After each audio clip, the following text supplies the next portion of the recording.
Welcome to another episode of China Update, where I provide you guys with the most up-to-date political, economic and geostrategic analysis on the world's number 2 economy. My name is Tony.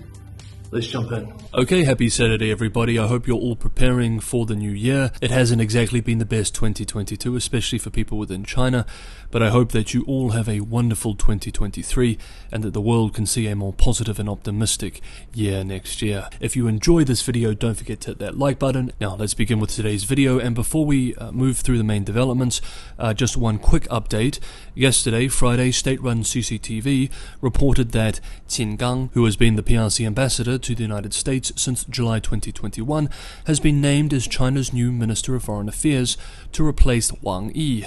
Wang Yi has been China's foreign minister since 2013 and is likely to take up the top foreign policy spot, the director of the Office of the Central Foreign Affairs Commission, in 2023. Some commentators argue that the appointment of Qin Gang is a sign that China wishes to move back to a lower-key diplomatic strategy after a growing backlash against its more aggressive style in recent years, colloquially referred to by some as wolf warrior diplomacy. In his short time in the US ambassadorship, Qin has balanced a firm Beijing party line with a softer, communicative approach. That is to say, he has actually acted like a diplomat. However, Qin is no dove either. He has long defended China's more assertive foreign policy. At the very least, though, Qin Gang is certainly a softer pick than the current Vice Foreign Minister, Xie Feng, who has been very aggressive and outspoken in recent years. However, I believe, and this is my personal view, it is premature to come to any conclusions regarding how Qin Gang will act as a new foreign minister and what his appointment could or could not mean for potential shifts in PRC foreign policy generally. Okay, next up, we'll begin with our main developments, and let's start with China's reopening in first wave. Spain has joined Italy as the second major European country to reintroduce mandatory testing for passengers arriving from the PRC, a response to China's opening up we have seen in other major economies around the world this week, including the US and Japan. In the last few days, the European Commission has urged EU member states to review COVID testing and sequencing procedures and to consider scaling them back up if there is a new variant detected. China is currently wrestling with what is likely the biggest COVID outbreak the world has seen to date, causing concern among global health experts of the emergence of a new, more dangerous variant. Quote, I would call for us to remain very vigilant as reliable epidemiological data or testing data for China are quite scarce.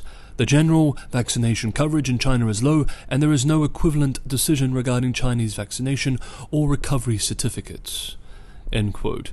According to a letter sent to EU nations from the EU Health Commission, the body, quote, is closely observing developments in China regarding the alarming increases in COVID-19 cases there, end quote, adding that if a new variant is discovered, quote, we must detect it early in order to be prepared to react fast. End quote. Meanwhile, moving back to China, in a piece of optimistic news, in several Chinese cities where COVID cases have likely already peaked, we are now seeing some signs of economic activity rebound. On Thursday, the Chinese Center for Disease Control and Prevention said that infections have peaked in the major cities of Beijing, Tianjin, and Chengdu in the southwest. We should manage expectations as we look through some of these metrics, though. Most of the country is still facing surging infections, with the most vulnerable, poorest regions still to weather the worst of the storm. In addition, while economic activity is rebounding in some of these cities, it's still not back to pre-first wave levels, and especially not back to pre-pandemic levels. Now, what you're looking at here is data from an index compiled by Bloomberg NEF based on Baidu Inc. traffic data. The Bloomberg analyst pointed out in a report published today that the number of passengers using subways in Beijing, Chongqing, Chengdu, and Wuhan rose about 40% to 100% in the week through Wednesday of this week. Quote, a sign that residents in those areas are returning to work, shopping, and restaurants once again. End quote. Adding that a measure of traffic congestion in these cities increased by about 150% to 240% over the period.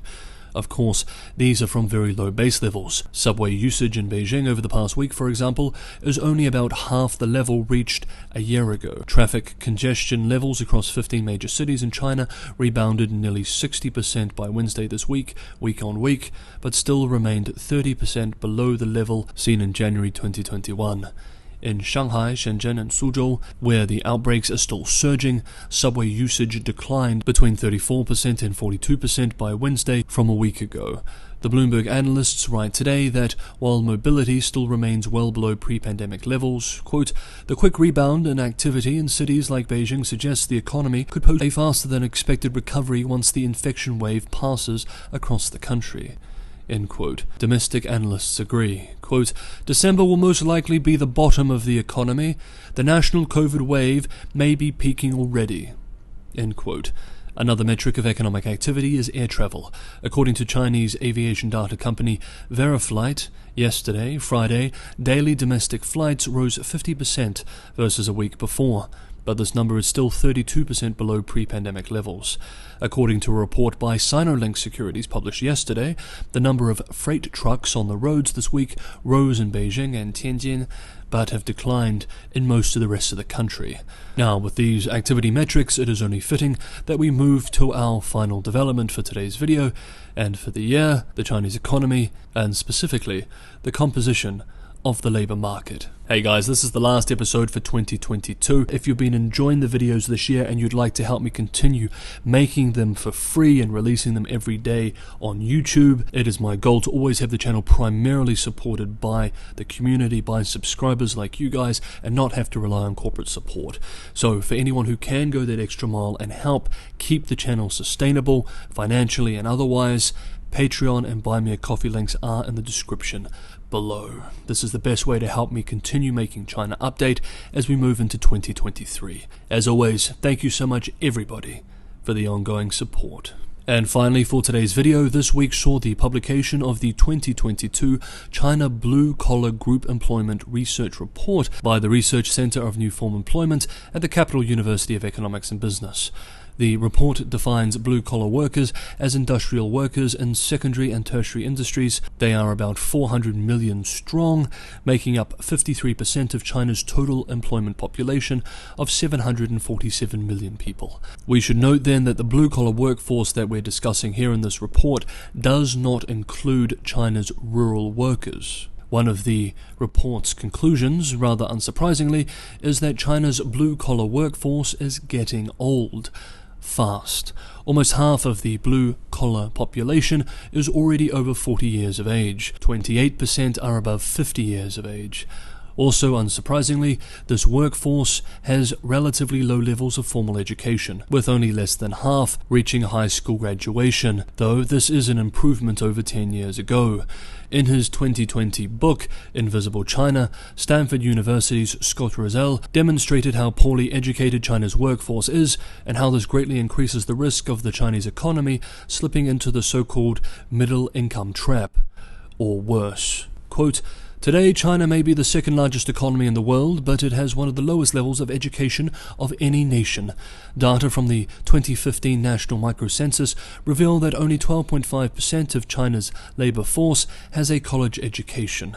This is lower than any country at China's level of development, and even lower than many poorer countries. China is dead last in college attainment.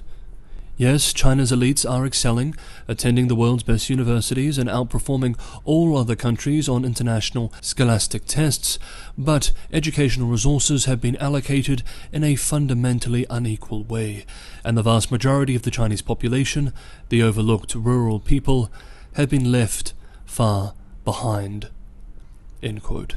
As an aside, I would highly recommend this book, and perhaps in the future we can do a special reading of it for Sunday Book Club. Let me know in the comments below if you would be interested in something like this. Now, returning to the Blue Collar Group Employment Research Report, the report says that the skills and education gap has prevented young blue-collar workers from advancing beyond their simple positions. Analysts with Chinese financial media outlet Caixin discussing the report today write that the demand for manpower, quote, is especially dire in manufacturing fields fields, a key area requiring blue-collar workers, although the country's automation and digitalization advancements is replacing many routine jobs." End quote. They point to previously published government data which show that a talent gap of close to 30 million skilled workers in 10 key areas of China's manufacturing industry will exist by 2025. Quote, "a 48% shortfall to the 62 million in need." End quote.